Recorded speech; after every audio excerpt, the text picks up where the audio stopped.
We jumped online with Jake Phillips of Twisted Skull Studios, located in downtown La Crosse, Wisconsin, and in Winona, Minnesota.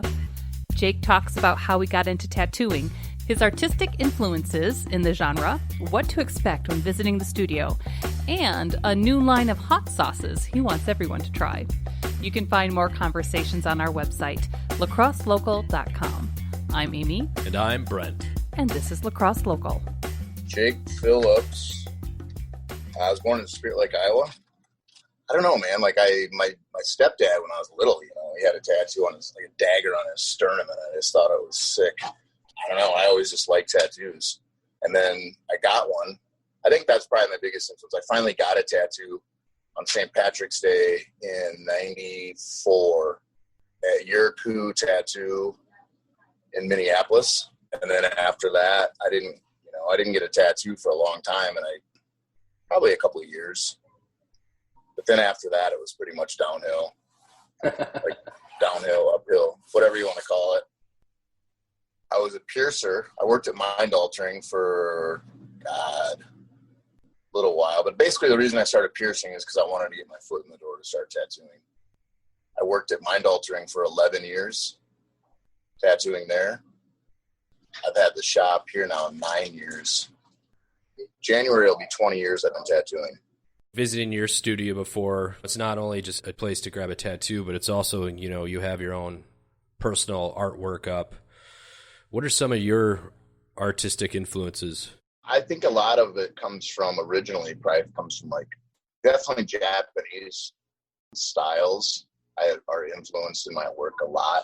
I kind of always didn't want to do that because I kind of wanted to do my own thing. But artist-wise, I would say definitely people that I look up to would be like Aaron Bell from Slave to the Needle, Tony Ciavaro.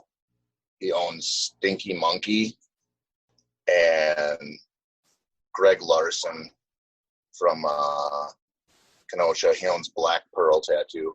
But I kind of took all three of my favorite artists essentially, and I've been tattooed by all three of them.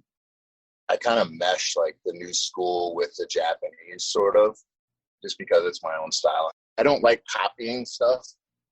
I think it's ghetto. If you're going to copy something, then what am I here for? Of course you're going to do portraits, but that's about as copy as you can possibly get, I think.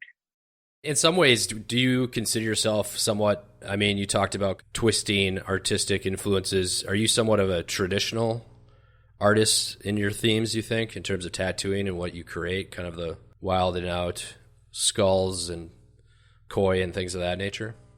Hands down, no matter what, the rose is always going to be the most popular tattoo. It always, I always thought I hated roses when I first started tattooing because everybody got them, and now I don't mind them. I could draw them in my sleep, you know what I mean? Traditional wise, no. I definitely not American traditional. I'll do it, and I don't mind doing it, but I like to definitely, you use all those elements no matter what. They're going to be there.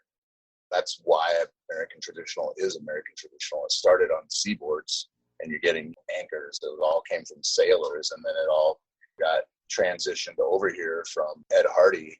He went to Japan and started bringing Japanese influence into his work out in San Francisco. And then people started jumping on that bandwagon, and then people realized they could travel, and they're like, boom, I'm going to Japan. I seen a guy with some wind bars or Japanese waves and cherry blossom. And it's interesting to me because most Japanese are influenced by Americans, American traditional style, you know what I mean? And it's vice versa with us because it's just something we don't have here. But we do now, obviously, but. What can people expect when visiting your studio? I was talking about earlier, you have the gallery space where people can come and actually purchase art. But now, especially during COVID, what is the experience like coming into your place?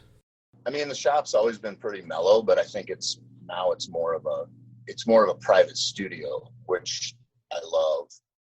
Because when I first opened it, that's all it was going to be. And I didn't realize that more people would want to work here.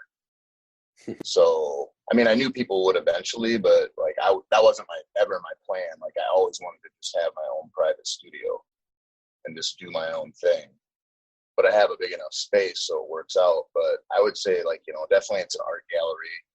artwork is more of a side hustle in a sense, because it's stuff that paper doesn't talk back or move, so you can kind of have your freedom with stuff. But I think that coming into the shop, it's a very relaxed mood. I think that there's no reason to have 8 billion lights on and have the music just cranked, because it doesn't make people feel comfortable.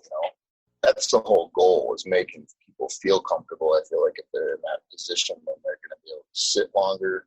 Especially now since COVID, I feel like I'm getting way more done in a day.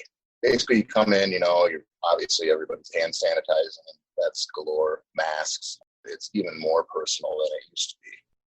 So another thing I've just noticed recently, I believe you had it for a few years though, but is you have your own hot sauce, which I thought was a great addition to a normal business's merch. How did that come about? So I grew up with a guy my whole life, and I've always thought about my own hot sauce. I don't know why, but I love hot sauce. And just randomly out of the blue, one of my buddies that I went to school with, he just messaged me. He's like, have you ever thought about doing your own hot sauce? And I'm like, are you kidding me? So he's got a company out in Denver. Like, he's a realtor, but he makes hot sauce. He's got his own side company that makes hot sauce and, barbecue sauces and all kinds of stuff. And he just randomly messaged me one day, and I'm like, oh my God, are you kidding me? So he sent me some samples of stuff, and I ended up going with these two. I'm going to end up making another one coming up here probably in the next like couple months or so. I'm going to do like a hot one, because the ones I have right now they're warm, but they're not hot. Any typical person could eat it. They just got a really, really great flavor. Dude, it's so good. I always have 2 backup bottles of one of each kind at my house. It's things like that hot sauce, and also just the change in how COVID and adapting. What's next for you? Are you kind of just chipping away? What else is going on? I'm going to start doing Comic-Cons, Galaxy Cons, one coming up in Minneapolis. I hope it happens. Hopefully this gets I don't know if it's going to get under the control, but maybe they'll find some ways to set boundaries where we can, have things like that. It's something different, I really like comics, and I like my crazy cartoony stuff. And, I'm getting new t-shirts made right now within the next couple of weeks. Like, I've got masks coming. I had 150 of them sold out in like 5 days. So I ordered another 150 with different designs, new designs. Yeah, I don't know, just like more kind of artwork, I just want to kind of get into that game a little bit and just kind of mess around and hang out with like actual artists, because I feel like a lot of the industry in tattooing is so saturated with people that are just doing so much cut and paste. So if people want to follow along, find out more about you, potentially buy those masks or hot sauce, or even, get a tattoo from you, where can people find out more about you? Probably the best way to get a hold of me nowadays is on Instagram at Twisted Skull Studios. And then my website's twistedskull.com. Lacrosse Local Podcast is a production of River Travel Media. Do you have an interview idea you would like to share with us? Message us on Facebook at Lacrosse Locals. Subscribe to the Lacrosse Local Podcast on your favorite podcast app. If you like us, rate us 5 stars. We thank you for it.